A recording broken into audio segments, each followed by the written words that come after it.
Halo semuanya, kembali lagi ya dengan 30 hari belajar machine learning di Kaggle. Nah, kita udah memasuki minggu kedua, jadi kemarin minggu pertama kita belajar tentang dasar-dasar patternnya. Di minggu kedua ini kita bakal mulai masuk ke materi machine learningnya nih.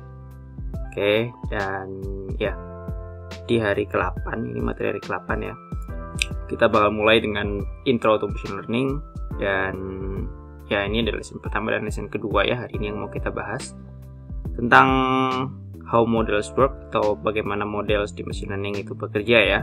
Nanti di sini kita akan explore dasar-dasar decision tree, dan ya nanti akan ada model-model selanjutnya yang lebih cutting edge atau apa ya, lebih advance lah gitu ya. Kemudian ada basic data exploration di materi kedua.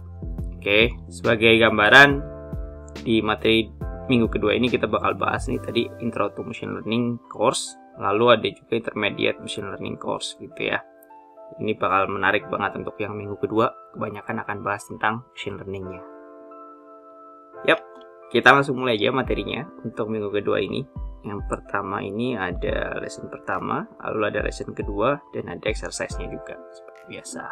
Ini dia ya, intro to machine learning. Nanti modul intro to machine learning ini ada 7 yang bakal kita bahas di minggu ini bersama dengan tadi apa, intermediate machine learning, itu yang udah lebih advance lagi deh ya. Let's go.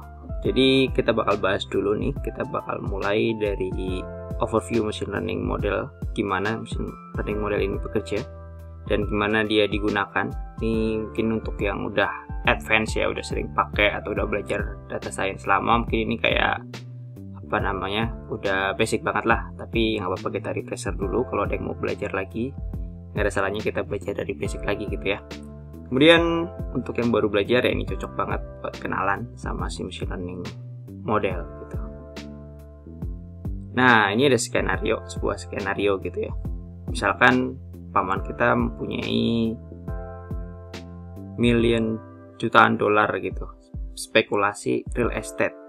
Nah, dia ditawarin untuk menjadi seorang bisnis partner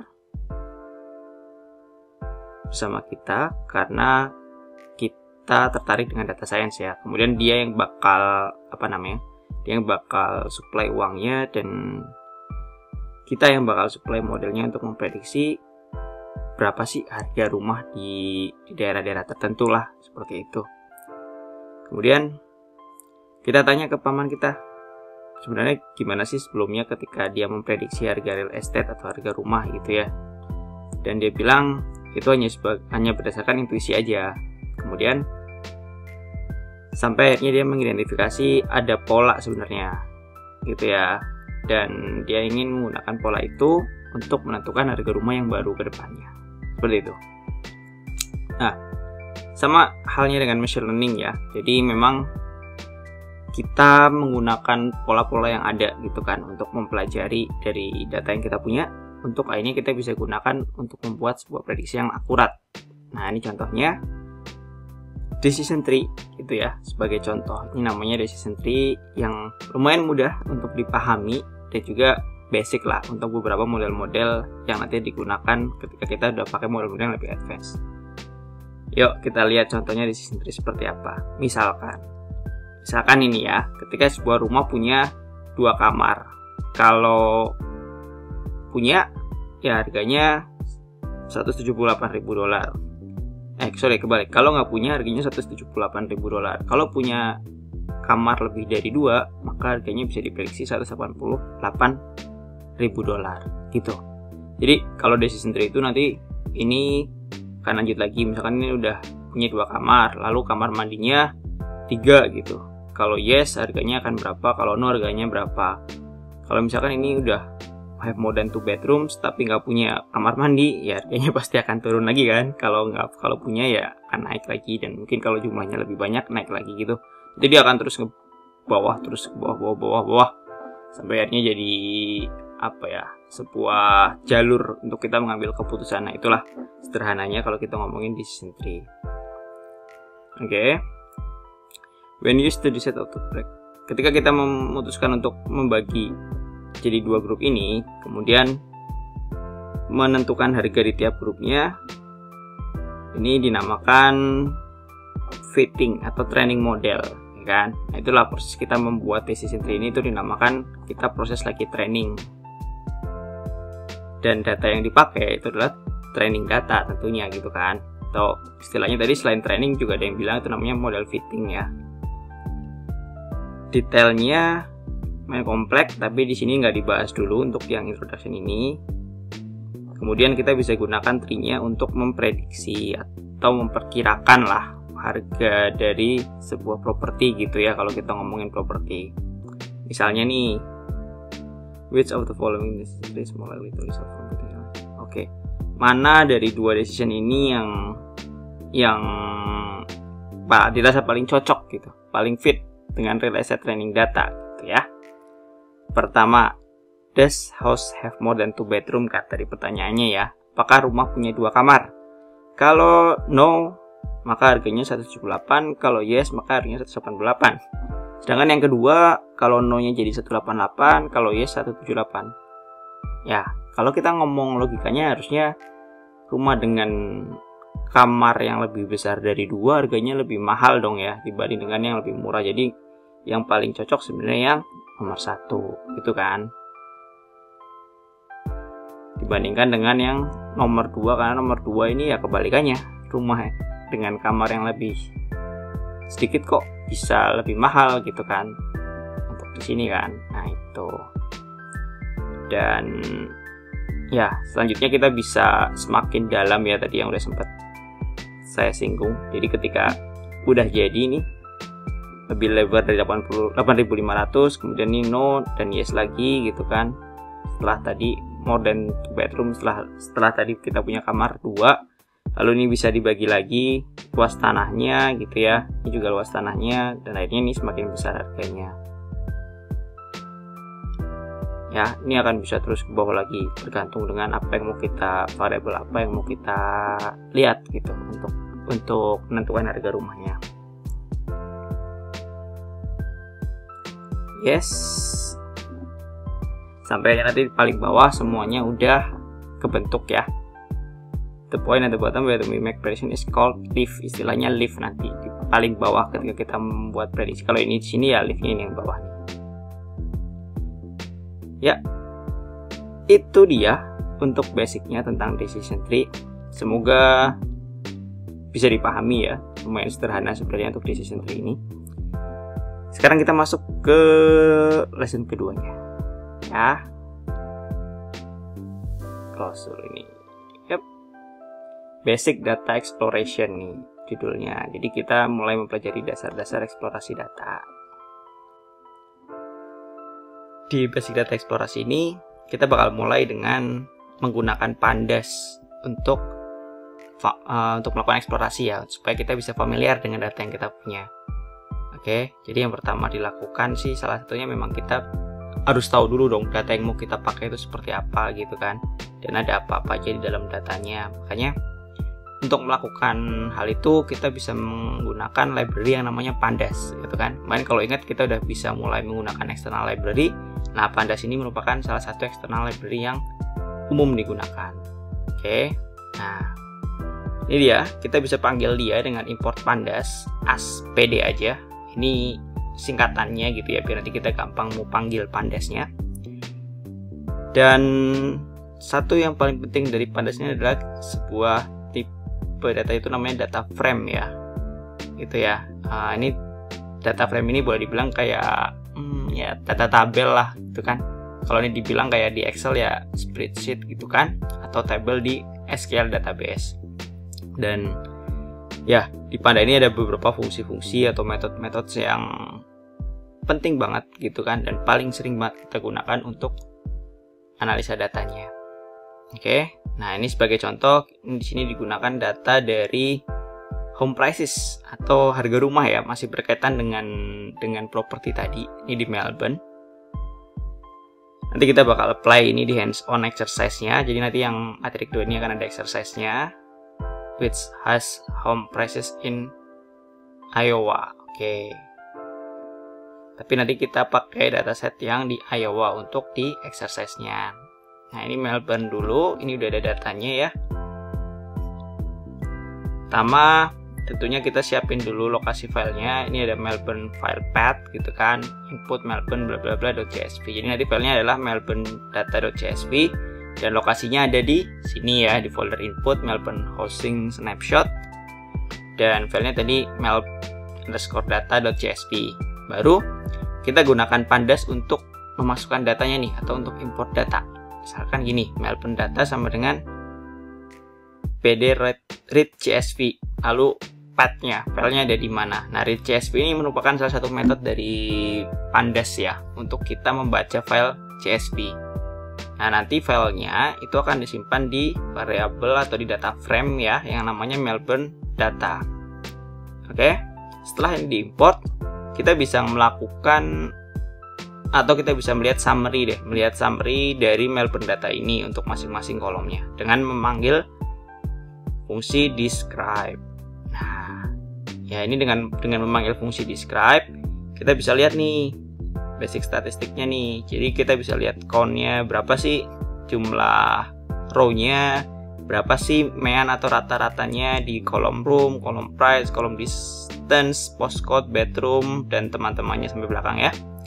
Kemudian berapa standar deviasinya, penyimpangannya, ada nilai min, lalu ada kuartilnya juga 25%, 50%, 75%, dan juga nilai maksimalnya. Ya, ini sekali manggil kita udah dapat statistik deskriptif untuk masing-masing fungsinya. Jadi memang pandas ini bisa ngebantu banget lah, dan banyak fungsi-fungsi lain yang bisa kita manfaatkan, terutama untuk data eksplorasi, untuk data wrangling atau data data preparasi gitu ya.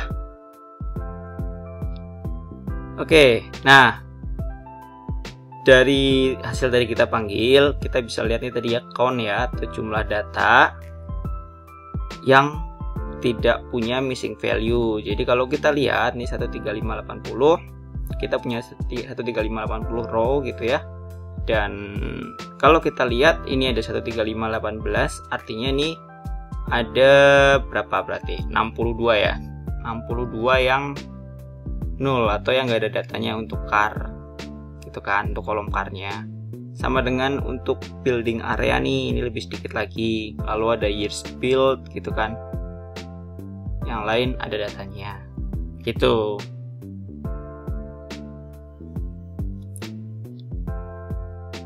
Itu 3580.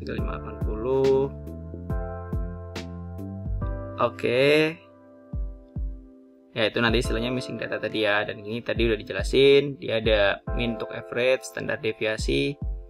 Lalu ini dijelasin lebih detail lagi terkait kuartil tadi ya. Jadi kalau kita punya data, kita bisa tahu range-nya nih, atau nilai terkecil data kita berapa, nilai terbesar. Lalu 25, 50, 75 nih artinya setelah datanya kita urutin, kita ambil tengah-tengahnya ya, 50% itu mediannya itu berapa, lalu dipotong lagi. Mungkin kalau teman-teman yang paham istilah statistik juga ada Q1, lalu ini ada median, ini ada Q3, ini ada nilai max gitu kan. Nah, itulah maksud dari min, 25, 50, 75, dan max-nya di sini. Oke, semoga bisa dipahami. Sekarang kita bisa lanjut ke exercise-nya ya.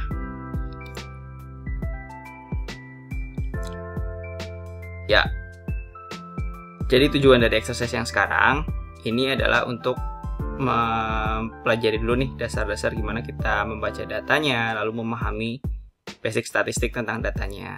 Oke, nanti kita juga belajar tentang teknik untuk filter data, kemudian membuat machine learning model, dan iteratively improve your model buat learning course selanjutnya. The course example use data from Melbourne. Oke, ya. Exercise-nya menggunakan notebook. Kalau kita belum terbiasa menggunakan notebook, ada nih 90 second intro video. Cuman dari kemarin kita udah pakai notebook, jadi langsung aja ya. Seperti biasa kita import dulu ini untuk learn tools-nya. Oke. Pertama yang akan kita lakukan adalah loading data. Read the Iowa data file into Panda data frame called home data. Di sini tadi kita bakal aplikasiin gimana caranya import data ya, dengan menggunakan Panda Read CSV. Caranya, ini udah ada file path-nya di mana. Yang pertama kita lakukan adalah kita import library-nya dulu supaya kita bisa pakai fungsinya atau metodenya. Lalu ini ada filenya. Lalu di sini kita bisa panggil fungsinya read CSV gitu. Terus path-nya. Nah, ini bisa read Panda ini macam-macam ya. Ada read CSV, ada read Excel, ada read yang lain gitu ya. Tergantung dari file yang kita mau. Dan kita bisa lihat sih sebenarnya kemarin kalau teman-teman ingat Pandas itu punya apa aja tuh ya, kalau kita panggil bakal banyak banget. Tapi ya kita bisa buka dokumentasinya Pandas sih sebenarnya kalau mau tahu lebih detail tentang import data. Nah, untuk yang sekarang ini cuman kita tinggal panggil CSV dan correct ya, karena memang kita cuman mau panggil CSV aja. Sekarang kita bisa lihat detailnya nih. Misalkan kita mau kemarin ada help ya teman-teman ya, read CSV gitu kan. Lupa.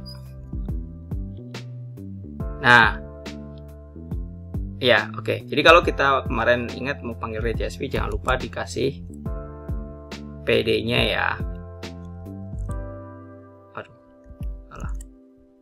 Nah ini dia read CSV ini untuk ngebaca file CSV. Jadi dia lumayan panjang, beberapa yang admin bisa dimasukin sebenarnya. Ada file path-nya, lalu ya ini ada beberapa, ada delimiter kalau kita mau kalau kita mau pakai file yang bukan koma, misalkan pakai titik koma atau ada yang pakai pipe gitu ya, itu bisa diatur di sini. Ada headernya juga, ini ada macam-macam. Kemudian ada ada beberapa kayak filter, verbose, skip blank, lines gitu ya, dan lain-lain. Banyak yang udah di defaultkan gitu ya. Ini ada desimal juga, dan ya ini separator, dan ada keterangannya sih lumayan detail ya. Jadi teman-teman nanti kalau misalkan mau pakai dan mau coba konfigurasi lebih detail, bisa panggil dulu nih.